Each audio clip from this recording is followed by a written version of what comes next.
Welcome back to the Game Breakers podcast. I'm your host, Daniel Horwitz, joined alongside Kamani Phillips. It's been a while since our last episode on the NFL, or I should say episode in general, as studio's been closed over the summer, but we're back, ready to break down week 2 of the NFL. We did miss week 1, but it's been a busy couple weeks on the campus of Barry University.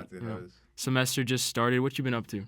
Well, you guys don't know yet, but we started at fantasy. You guys probably saw that video. Check it out if you haven't. It's very funny. Yep. But I will be talking about that like through the whole season too, because we're both in it, so we'll be competing against each other eventually. Not next week, but this week coming up, I'm playing Daniel's dad, so that'll be interesting. But I'm also making a short film. I'll let you guys know about that later on, but that's very interesting. What about you, Daniel? What are you doing for yourself? Yeah, we've had fall sports starting up here at Barry, so soccer, volleyball, been working on the broadcast with them and getting ready for more of these episodes. We have a lot of content planned and lined up, an interview next week with a player on the volleyball team, so stay tuned for that. But without further ado, let's get into it. Week 2 of the NFL, there's a lot of madness here, so we'll start with the Thursday night game. Packers and Commanders. Packers take this one 27-18, and honestly, this one was kind of more lopsided than the score suggests. I think the Packers have kind of looked like the best team in football through 2 weeks. I agree too. With the obvious trade for Michael Parsons, it's really rejuvenated the organization. They're always one of the best teams, always, but having Michael Parsons, it now changed their identity defensively to a whole nother level. They're probably or have been playing like the best defensive team with these 2 weeks so far. They played the Lions the first week. We saw the Lions were weak as hell. Yeah. But they played the Packers, and then they dropped 52 on the Bears. Yeah, on the Bears not too long ago. So I have a lot of I'm gonna say high hopes because I'm not trying to sit there with too much now, but I do think this team has a lot of potential to really make some noise this season. If not this season, this can be like their, we're just figuring each other out type of thing. And then next season for sure, I can see them really making some noise. Mm-hmm. Yeah, coming into the season, you would think the Lions and Commanders were 2 of the best offenses in football, and they've kind of made them look like trash through 2 weeks. Mm-hmm. Those are the 2 teams they played against. Jaden only throws for 200 in this game. He kind of struggled. He did. I don't want to say sophomore slump for Jaden, but, through 2 games, it hasn't been too great, or at least as good as it was last year. Against New York in week 1, he wasn't bad. Yeah. But I kind of underrated how good Micah Parsons in this defense would be when the trade happened. I agree. I knew it would make him better, of course, and one of the best defenses in football, but not the very best. Mm-hmm. And Parsons has just been unguardable. I mean, in this game, there was a play where they double-teamed him and kept their running back to chip him. So basically 3 blockers, and he still gets through. Yeah. It just seems like no matter what you do, every play he's bringing pressure and impacting the play. Mm-hmm. And I kind of like how they're using him. They're not using him every down. Maybe they're just easing him back from the injury. But I think so too. On passing downs, he comes in and just wreaks havoc, and they're keeping him fresh for those important downs where he needs to get pressures, needs to get sacks. Back-to-back weeks, he gets to the quarterback, and it's going to be a good Defensive Player of the Year race this season between him and Myles Garrett. Mm. All right, moving on to the Sunday slate. We'll go with the 1 o'clock games first for our Eastern Time viewers. First one, I guess we'll go ahead with is Giants-Cowboys. This was a crazy one, so we'll get it out of the way first. Cowboys 40-37. They advanced to 1-1 on the season. I mean, I was watching this game for the most of it, or most part, because one of my friends, shout out to Marco, but he's a Giants fan too. But this was an amazing game. I feel like this has been the game of the season so far, especially in the fourth quarter. It wasn't as exciting in OT because people start to touch down on earth again, but that fourth quarter was an amazing shootout. It's crazy. A lot of air balls, like just shooting it out, just throwing it out there. But that being said, Russell Wilson had probably his most Russell Wilson game in It was his best game since being in Seattle, probably. Yeah, almost 500 yards, and Malik Neighbors had had amazing catches all through the whole game. Amazing running as well. But I'm also concerned about, is this what we should expect from Russell Wilson? Because he also had a stinker. A terrible game. So you had a terrible game, and he had a all-time type of performance. So which one is it?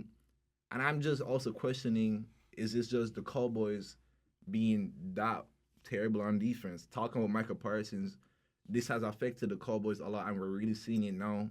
And so I want to see what's going to happen next week as well. Yeah, I definitely would bet against Russell Wilson playing this good on a routine basis. Yeah. Like you said, 450 yards, 3 scores in this one. Mm-hmm. But he did kind of lose them the game in overtime, throwing a bad interception. Yeah. But I guess this is encouraging for the Giants. They do have good playmakers like Wan'Dale Robinson, Malik Neighbors, who you mentioned. I had him on my fantasy team. I think he probably single-handedly won me the week with like 40 points, which was good to see after he only scored 12 points in week 1. Mm-hmm. But yeah, we were kind of saying when would Jackson Dart come in after week 1, but then I'm sure Russell Wilson at least kept him on the bench a little longer here. So we'll see. A couple more bad games from Russ. Dart probably sees time this season, but if he keeps playing like this, Dart's probably going to have to wait till his second year. For the Cowboys, they're playing Chicago this week. So if I see if I see a certain QB who can't pass for his life drop 4 touchdowns this week. You hating on Caleb Williams here? Yeah. I mean, the Cowboys' defense, it wasn't bad week 1 against Philadelphia. True, but this was a terrible performance. Mm-hmm. So kind of a tale of two sides through the first 2 weeks. We'll see how they bounce back week 3. Both teams too, honestly. Yeah. Moving, like you said, Chicago next week, that's a big chance for the Cowboys to bounce back. We'll see. Can they put up a similar performance week 1 where they were able to kind of keep that Eagles offense dormant, or will it be like week 2 where they just got blown up by New York, a team they should have been able to handle? I mean, so far for the 2 weeks, they've allowed the second most total yards with 422, the third most passing yards, 23rd in rushing yards, 27th in points. It's just terrible defense all to begin with. However, their offense was really bringing it into the game. So I will give them their flows for that. Their offense, Dak Prescott has been looking amazing so far. I can't lie to you. CD, he's having his mistakes, but he's still having a great season so far. Pickens had an amazing clutch performance and clutch catch in the 4th quarter as well. Yeah.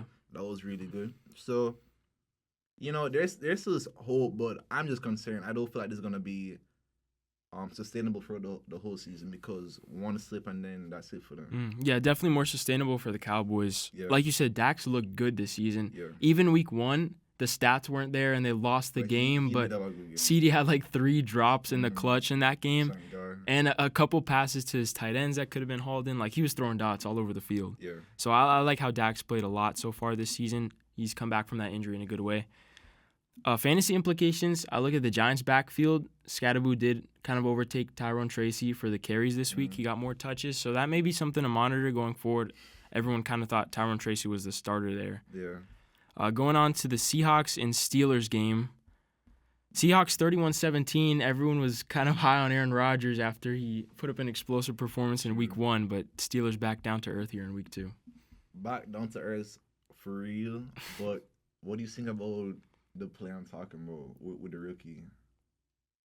For who? Pittsburgh? Yeah, where he touched the ball and then... Oh, Caleb Johnson. Johnson, yes. Yeah, so, that's the new kickoff rules. If it bounces in the restricted zone or whatever is between, I think, the 20-yard line and the end zone, that it's a live ball. But also, he touched the ball. He did. So, even going back to the old kickoff rules, if you touch it, that's a live ball. That's just a rookie mistake that you can't be... It is, and he lets it bounce into the end zone. Because Seahawks get a free touchdown out of that. They end up winning by 2 touchdowns. Yeah. So, but that really changed the whole momentum of the game. I mean, I feel like the Steelers had this in the first half, especially because they seemed they were composed and stuff. But I mean, they didn't score in the third, and then the 4th quarter was just 3 points disaster. Yeah, Rodgers 2 picks in this one. Mm-hmm. He had 4 touchdowns and kept it clean in the turnover department a week ago. Darnold's looked pretty good. Did have 2 picks in this game, but 2 touchdowns too. But he's been all right though. Yeah, everyone kind of thought, would he still be as good going from Minnesota to Seattle as his whole career? Last year was his first good season. Yeah. So I think the Seahawks can be encouraged by how he's played so far. In the running game, everyone was kind of panicking about Kenneth Walker last week, especially for fantasy, because he got less touches than Charbonnet. Yeah. I think they're easing him back from the injury, because even this week, 13 carries for 100 yards. Yeah. I think that's like 8 yards per carry. Yeah. But yet Charbonnet still touched the ball more on the ground, even though he averaged 1 yard a carry. So I think we can see Kenneth Walker's workload increase as the season goes along, even if Charbonnet, he's still going to be a player here in this backfield no matter what, but Walker's the more efficient guy. Also, Cooper Kupp had a way better performance this week than week 1, and Jackson Smith is looking like a great receiver 1 after his breakout season last year. Next game, Rams-Titans. Rams 33-19 here. Still waiting on a signature Cam Ward performance, but we did get... Oh, yeah. All right, continue talking. We did get his first big play, which came on some madness to the rookie Alec Ayumaner. So that was how Cam Ward's first touchdown came, but still just nowhere near enough to overtake the Rams here in week 2. I agree with you too, but do you really think it's like, can you really say it's all? Well, obviously it's not all on him, but like, no, not at all. I don't think there's anything else he can really do either. Well, he hasn't played great. He's not perfect. Yeah, he's not perfect, but yeah, he hasn't been. I mean, he hasn't turned the ball over yet in 2 weeks. Which the main concern with him coming out of Miami is this guy's crazy. He's gonna make some turnover-worthy plays and turn the ball over. So he's avoided that, which is good to see for Titans fans. But that touchdown, throwing all the way across his body to the other side of the field, that's like the number 1 rule in the NFL to not do. Not just that, but like when he was falling and the side arm one. Not as crazy, but like, you know, still those. He's one of those playmakers. Like he will give you a heart attack, low key. But I mean, I love him still because even though he does make those crazy plays, he is composed. Time to time, you see those flashes why you drafted him first overall. And it's just a building block season for them. Obviously, I don't think they're gonna be good or anything like that. And I hope they're actually asked, to be honest, because to get another high pick. Yeah, so I'm excited to see how this team keeps progressing. Honestly. Yeah, my panic meter for Cameron Ward is probably like a 2 out of 10. Yeah, like, he's been good so far. Not great, not bad, but I like how he's been playing so far. Yeah, and you don't love the risky decisions, but it's also, like you said, Tennessee is not a good offense. You like to see him have the creativity. Yeah, just make him rock out, see what works and what doesn't. Yeah, he's trying to make things work for this offense. And he actually honestly needs to because there is nothing really happening. Week 1, a lot of drops from those receivers. He was throwing some good passes against a tough Denver defense. But Rams, again, it seems like we underrate the Rams every season because it's like, how old is Stafford? Is he healthy? Yeah. This year they go from Cooper Kupp, which was a longtime contributor for them, to Devontae Adams. But Adams had a great game in this game. So, yeah, Rams are looking like another playoff contending team. And honestly, with that defensive line, the way Puka and Adams are playing, a pretty scary team in the NFC. I agree. Then we have Bills-Jets. There's not much to talk about here, so we'll gloss over this game. But the Bills, 30-10. This was a night and day performance from week 1 to 2. The Jets' offense went from riding the highs to riding the lows this week. And then, prayers up for Justin Fields because concussion protocols. But he needs to, like, you know, take a break. He needs to take a break. Yeah, week 1, Fields was not bad against Pittsburgh. I think Pittsburgh's defense is honestly not good this year, which no one expected. But yeah, Justin Fields came back down to earth this week. Pittsburgh. The Jets played Pittsburgh in week 1. Okay. So you're talking about the Bills. Okay. Yeah. Josh Allen didn't really have to do much in this game. Yeah. It was the James Cook show in the first half. He had 2 touchdowns. They also added a 3rd rushing touchdown with, I believe, Elijah Moore. So him. Allen just coasted, and I think going into week 3, Allen's going to be able to coast again as they play the Dolphins on Thursday night. So we might see some Mitchell Trubisky in that game. Well, I can't wait for it. Although it's kind of early, but the Bills will be playing the Chiefs the week after next. So take all the rest that you need because I want to see that game. Yeah, Bills-Chiefs going to be another good rematch like it always is. We'll get to the Chiefs in a little. They had a good game versus the Eagles. But next up is the Patriots and Dolphins. New England 33, Miami 27, and the Dolphins are 0-2 to start the season. 0-3, just counted for this. Yeah, you pretty much can. What are your thoughts here? I mean, before I say what I want to say, this is your team, right? Yep, sadly. All right. Wait, look in the camera. That's your team, right? No.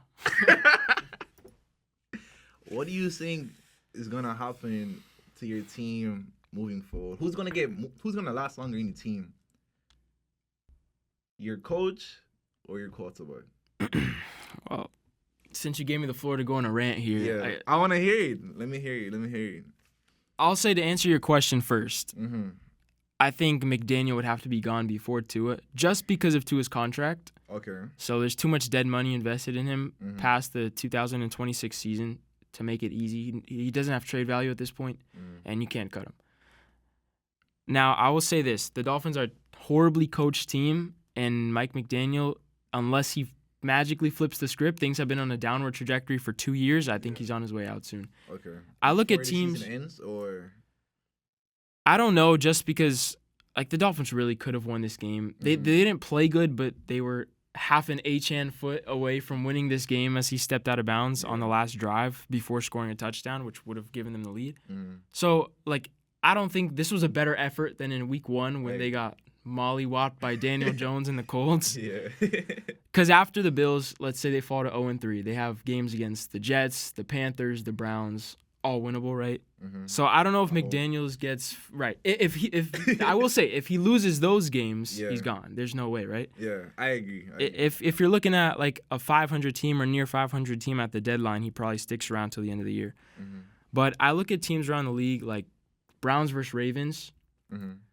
You got Lamar Jackson, Derrick Henry, Ravens blow them out. There's a huge talent gap on the roster, so I can understand that. I look at a team like the Dolphins.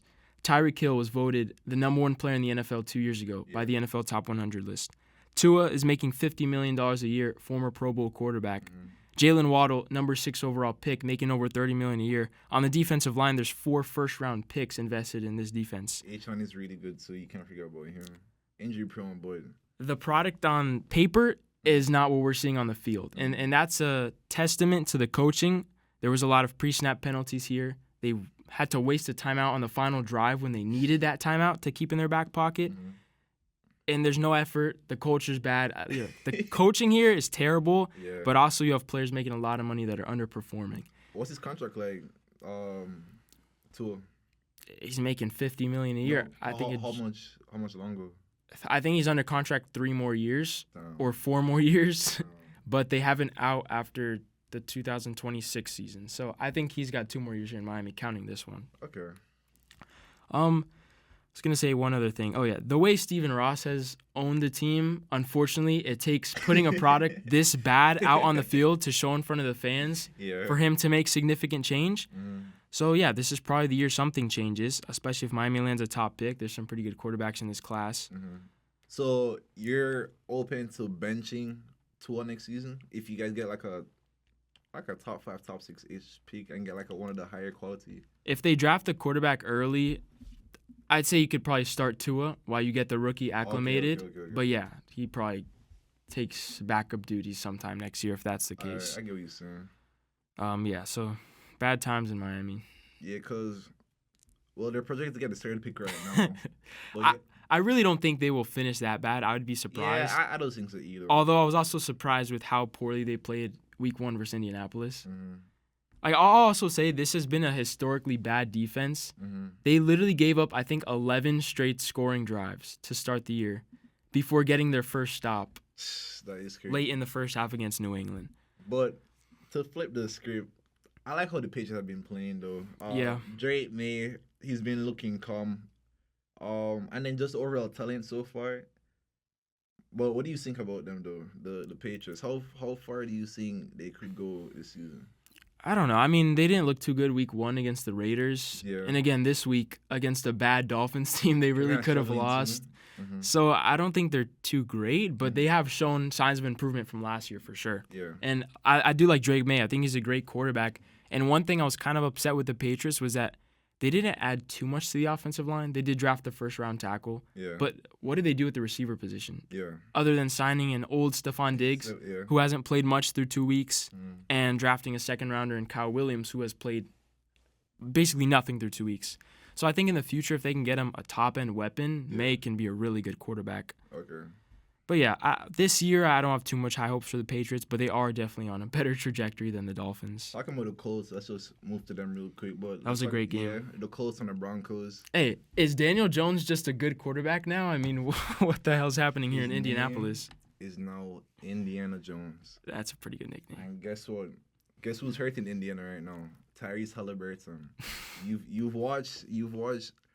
I feel like he stole Halliburton's powers. Took his powers, man. His powers, and this is what's happening.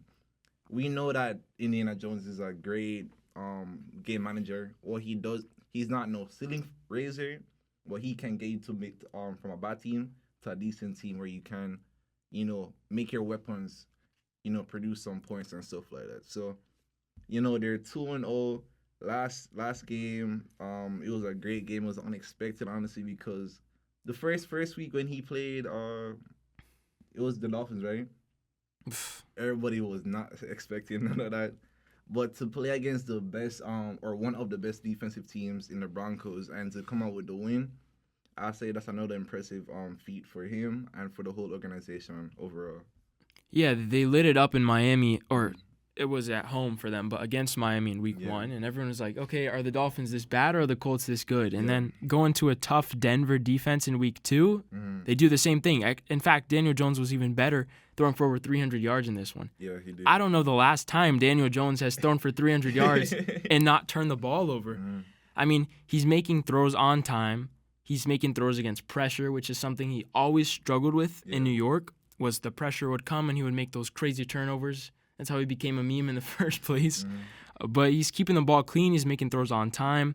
And he's pushing the ball downfield, too. Like, it's not just short throws. I mean, he's throwing absolute dots on corner routes and go balls to guys like Alec Pierce and Pittman. Tyler Warren's been great. The rookie tight end pick. Jonathan Taylor's been amazing, too. Do you feel like they're running their ball too much, or... Not at all. I think this is what I expected with the offense, minus Daniel Jones being good. But I expected them to be a run-first team. I think Taylor's one of the best backs in football. If you give him 25 carries a game, you're going to get what he gave you this week, which is 165 yards. Well, it's not just the offense. Like, their offense has been elite so far, but I also have to give praise to the defense as well. Like, they've stopped. Well, yeah, I'll say they stopped. They've been really, really good when it comes to the passing.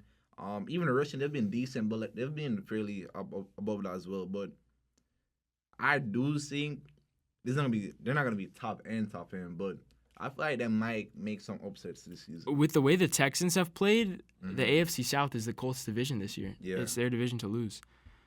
From the Broncos, I don't know about Bo Nix, man. It's been disappointing this season. Yeah, I'm still gonna give him some time because I still like him though. First half, he was great, and it looked like he was back, right? And then in the second half, the Broncos score 7 points, and Nix throws yet another interception. I think he threw 2 in week 1, despite the win. He only has 206 yards in this one. Troy Franklin looked great, the second-year receiver. He has a connection with him from Oregon, so it was nice to see those two getting on the same page. But yeah, kind of disappointing for the Broncos.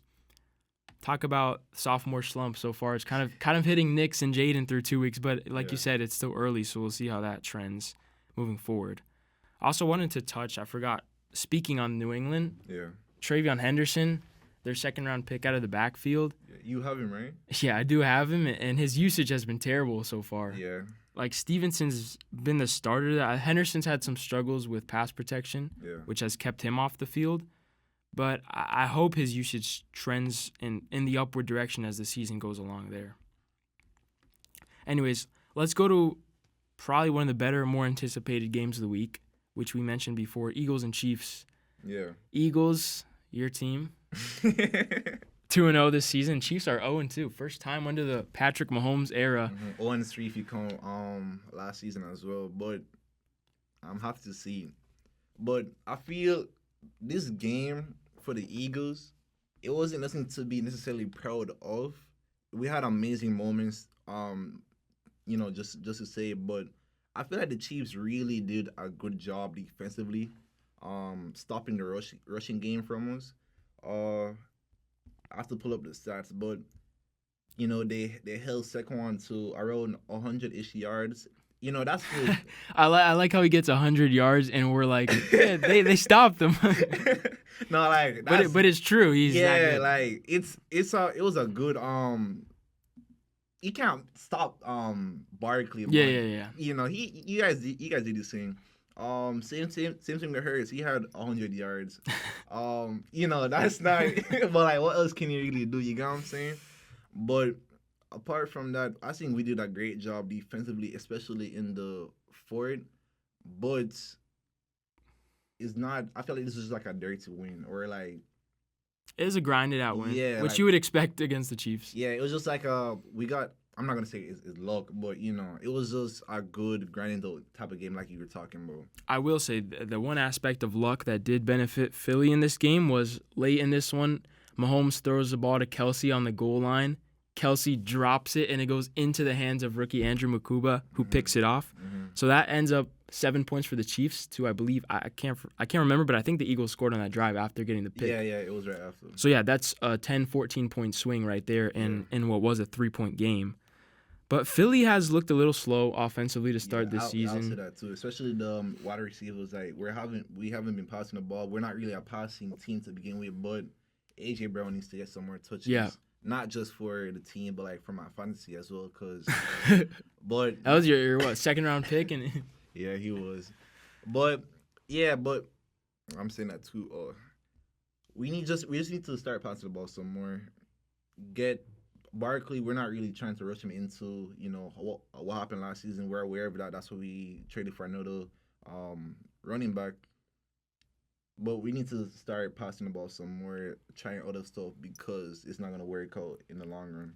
Yeah, Eagles did start slow offensively last year, and then they just went on that huge run to end the season, turned into the best team in football. But Jalen Hurts has like 230 passing yards and I think 0 touchdowns. He's ran for touchdowns, but not through the air. But through 2 weeks, those are his passing stats. Yeah. I think Russell Wilson did that in the fourth quarter against the Cowboys. But like you said, Saquon Barkley behind that beast of an offensive line is just so unstoppable, and it gives the Eagles such a safe floor that if the passing attack clicks at all, they're still the best team in football, right? I agree. But not just that. I also want to give credit to Mahomes as well, because he's not really known for his running ability, but well, he's run a lot. Yeah. The Chiefs don't have their wide receivers at all, so that was another thing to consider as well. Kelce, he's costing the team more than he's helping them through 2 weeks. And not just this game, but last game too. He's just having a lot of crucial mistakes. Because he was having a good game too to begin with overall, but those are the key crucial moments where he's just always slipping up, and then it's cost him the game. And then I know this is why they're 0-2 because of reasons like that. But like you said as well, the Eagles offense, we're not really, doing too good, but yeah, we're 2-0. Yeah. So it's just up from here, honestly. So we'll see how far that does go. Yeah, I have 2 more notes on this game. One with the Eagles, the tush push. Oh, yeah. This might be the most unstoppable play I've ever seen in the history of football. Damn near guaranteed. And I'll say, like, those who want to ban it, why can't anyone else replicate it? That's why I think you can't ban it, because it's just negatively benefiting one team if you ban the play. But it does amaze me how the Eagles are the only team who can run it this efficiently. I get Jalen Hurts can squat 500 pounds or whatever it is, but I mean, there's other big quarterbacks in the league. Yeah. We saw Josh Allen and the Bills get stopped on that play twice in last year's playoffs. But I will also say the officials need to do a better job of officiating the tush push. Yeah. Because it's been multiple times this year. Their center has lined up offsides over the ball. The guards have lined up offsides. And then in this game, the Eagles were false starting, like blatantly on multiple of these plays, and the refs aren't calling it. It's already unstoppable, but when you're giving them a head start to push forward, the defense cannot do anything. Maybe. We'll see. And then my last note on the Chiefs, Mahomes, like you said, he's been good. He's worked his magic without his top receivers, Worthy and Rice.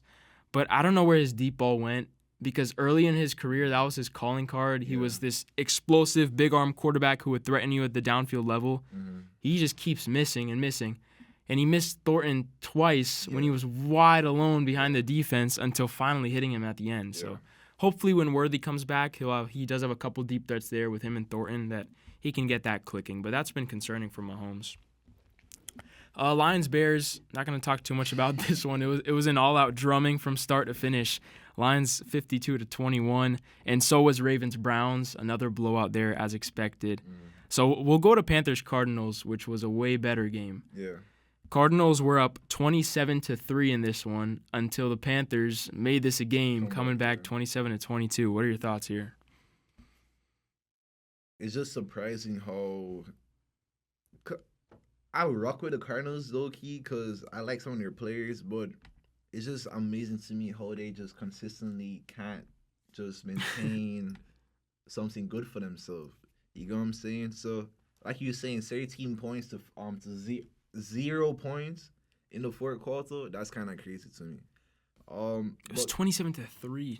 Yeah, like, bro.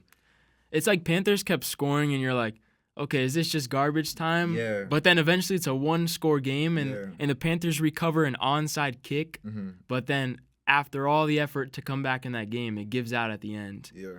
So it's just, I don't know, bro. Like, what do you think about Kyler Murray? Because I'm not really thinking too much about him anymore. They need to start looking in other directions, or I think he's still the guy. I mean, he gave him the big contract. yeah. He hasn't been bad enough to consider moving off of, but yeah, like he hasn't been an elite quarterback. Granted, they're 2-0, but Right, and they have a big contest next week with San Francisco for first place in that division. So we'll see that next week. That's probably their best test, as last week against New Orleans. I mean, Purdy's not Purdy. Purdy. Yeah, Purdy's not playing. Kittle's not playing either. CMC should be playing though. Mac Jones looked good last week though. He did. But it should be a good game though. It should be a good game. But their two wins has been against the Saints. Yeah, exactly. And now the Panthers not really much competition there. So I'm gonna say it's a fake 2-0. Fake 2-0. Fake 2-0. I can't lie to you. I don't really trust them yet. So I need to see more wins from them. You see, if they dominated, that's something different. But the fact that they blew their lead, I can't mess with that. Yeah. Bryce Young, I will say, he looked terrible as a rookie, gets benched, comes in last year, and completely flips the script on his career. He turns into a quarterback that people might trust now as a starter. But then so far this year through 2 games, it's been back downhill.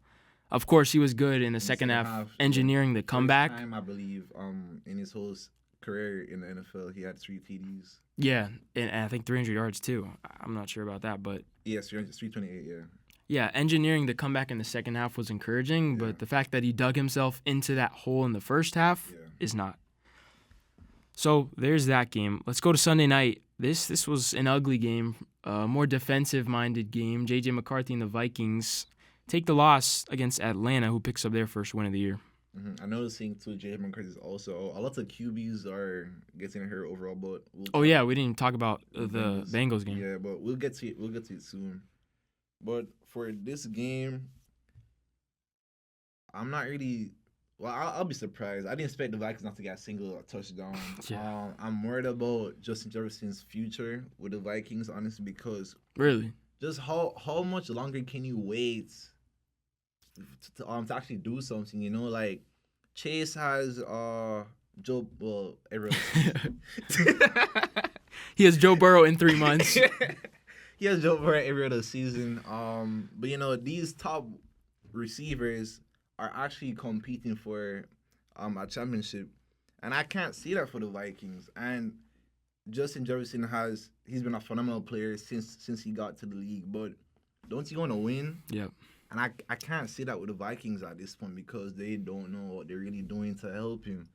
I know McCarthy got hurt his first season. That's not really their fault, but something needs to be changed. I know the wide receiver, they need to make some move, in my opinion. Well, last year, the Vikings were a great team. I think 13 wins. Great, yeah, but did you think they're going to win or actually compete, though? I didn't think I think they were a contender. You think so? But I'll say the main worry here, this is kind of worst case scenario for Minnesota, is that you move on from Darnold to give the reins to McCarthy, and he looks like this. Yeah. And the offense can't score points. So this is not as good of a football team as they were last year, and like you said, that is concerning for Jefferson. They do get Addison back in 2 weeks. He was suspended the first 3 games of the season. Yeah. But Aaron Jones also gets hurt in this one. So, yeah, rough start for the Vikings. Defense has looked good, as expected. Yeah. Brian Flores, a top coordinator in the league, has been good with that unit. The Falcons, though, I like how the Falcons looked through 2 weeks. They took almost Penix, they almost beat the Bucs last week in a tough matchup. Penix, like you said, has been playing good. What have you seen from Penix so far? I feel like he's been a dual threat. I feel like he's been rushing very well. I personally didn't know he was such a good rusher, but he's been pushing the ball very well. not just from the offensive standpoint as well, but their defense has also been really amazing too. They've been able to stop yard coverage, the rushing and the passing, and just the points too. Like they did give Vikings 6 points, but so that's great. Yeah, but I can't wait to see more from them, honestly, and more from Penix as well. Yeah, Falcons' defense was bad last year, so what do they do in the draft? They take an edge rusher in the first round, Jalen Walker. They trade back into the first round for a second pick, and they take James Pierce from Tennessee. Yeah. And both of those guys got sacks in this game. Mm-hmm. So the Falcons did a good job of revamping their defensive line during the offseason, and it's really paid dividends so far. They're 1-1. You can really see, honestly. Yep. So I guess I forgot this game, but we'll touch on it before going to the Monday night slate. Bengals and Jaguars. Sorry. Yeah. It was a good game, and of course, the biggest news of the week comes from Joe Burrow's injury. It's unfortunate that this just keeps happening, and not even just from like an analyst standpoint, but it's actually concerning how the Bengals just don't really care about their Andrew Luck career arc for Joe Burrow. Really is, and you just have to, just as a human being, bro, you have to feel sorry for him at some point, because he's a top four. He's a top four at least. Yeah. When it comes to QB, I'd say 4. Yeah. Yeah, and then you really you're not trying to double down and protect your. What do they call him? Their future, their whole time dreams and stuff like that. When they're one of their guys tackle him in training camp. Yeah. Like, bro, you need to actually do something. I feel they have to trade probably Higgins or something needs to change, because this is not sustainable. If he doesn't play, you guys are not winning games.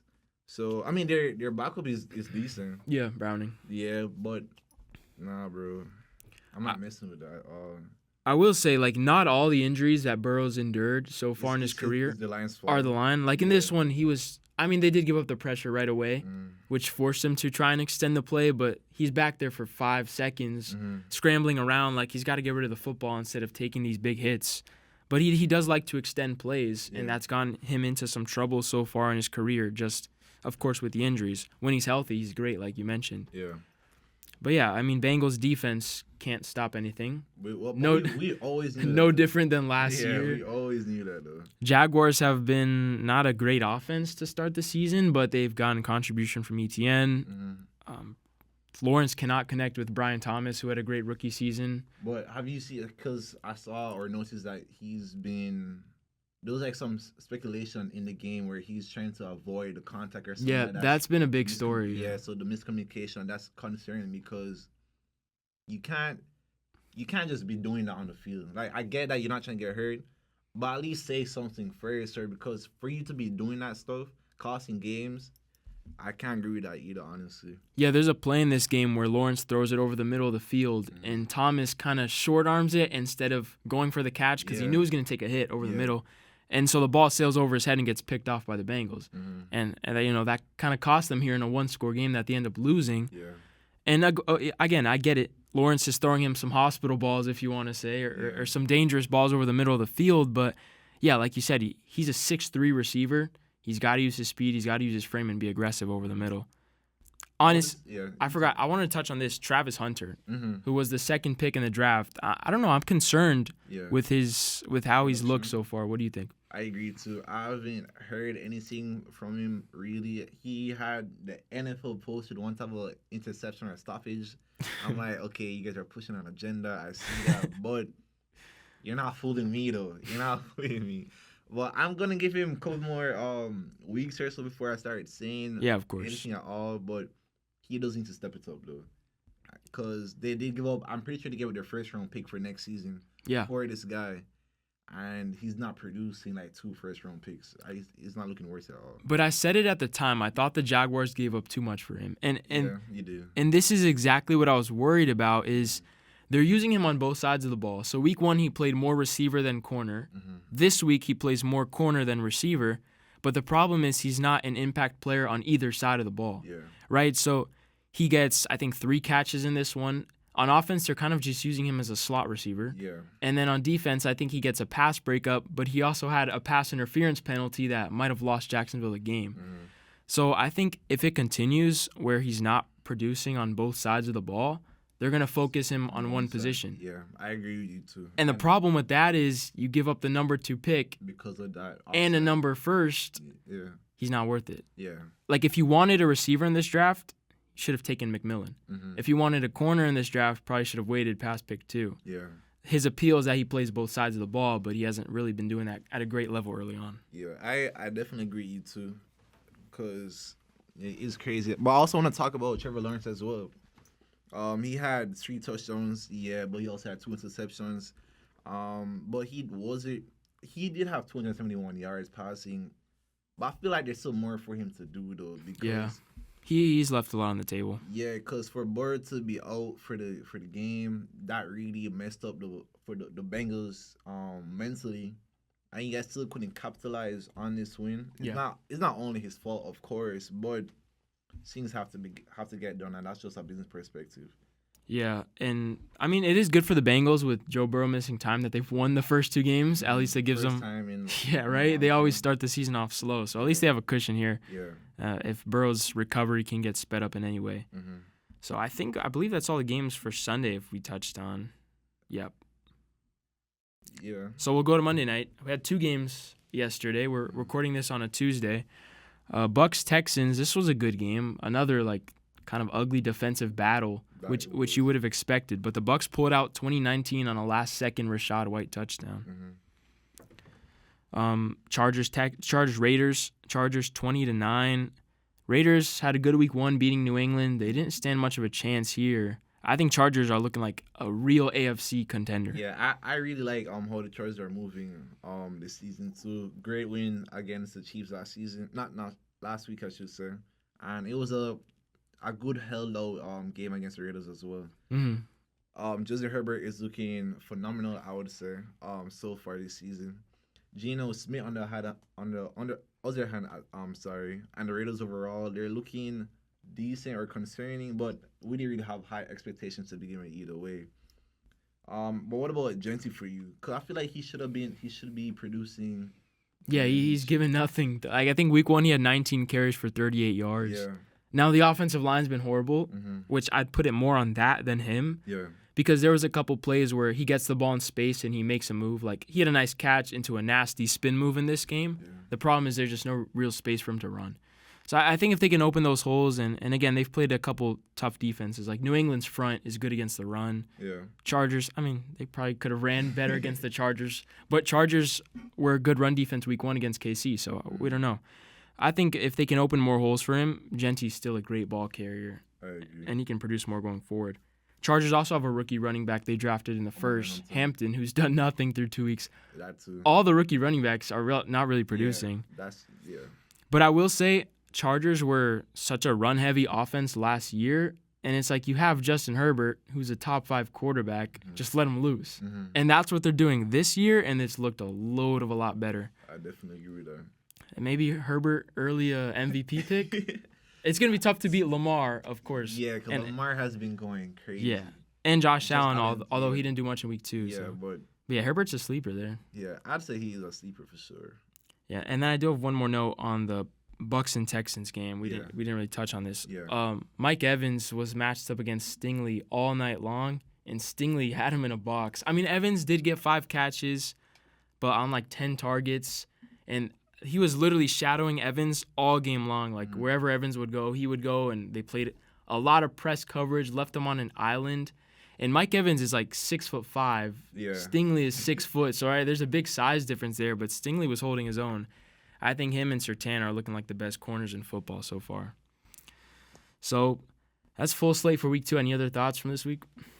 Nah, but I just want to probably give you 6-7 games to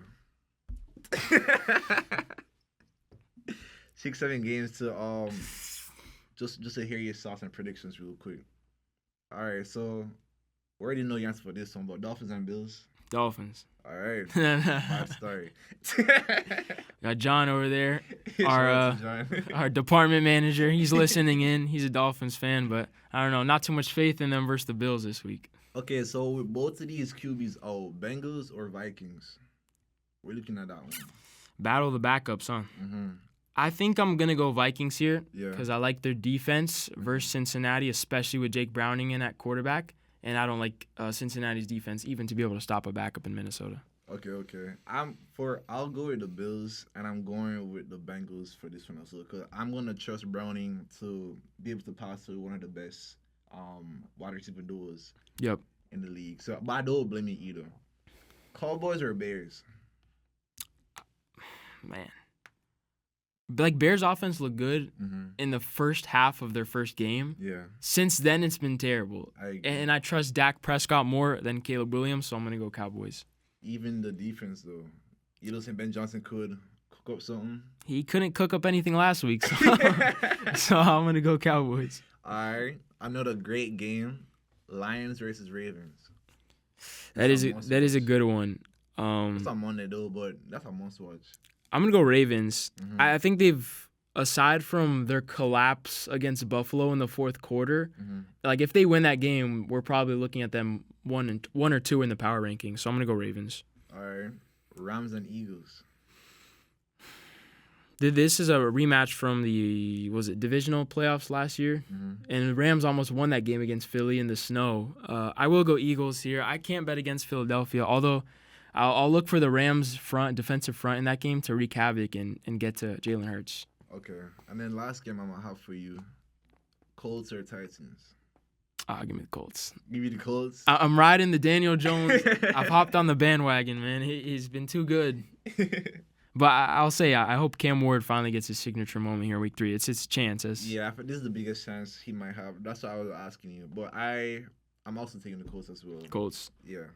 Okay, that's all from me and my what do you starts questions. Yeah, the other games are pretty lopsided. Packers-Browns. It's a rough one. Broncos-Chargers could be good. I think I'll still lean Chargers there until we see some more from Bo Nix in year 2. So, yeah, look out. Week 3, we got some more good games. Hope you enjoyed this breakdown of Week 2. Like I said, we have a lot more content on the way. We have a couple interviews lined up in the next week, so look out for that. Please make sure to like and subscribe. A lot of work goes into these videos, and we appreciate it. That's how we can get the word out to more people so they can see the videos. But let us know if you enjoy. Let us know your thoughts down below, and we will see you guys in the next one.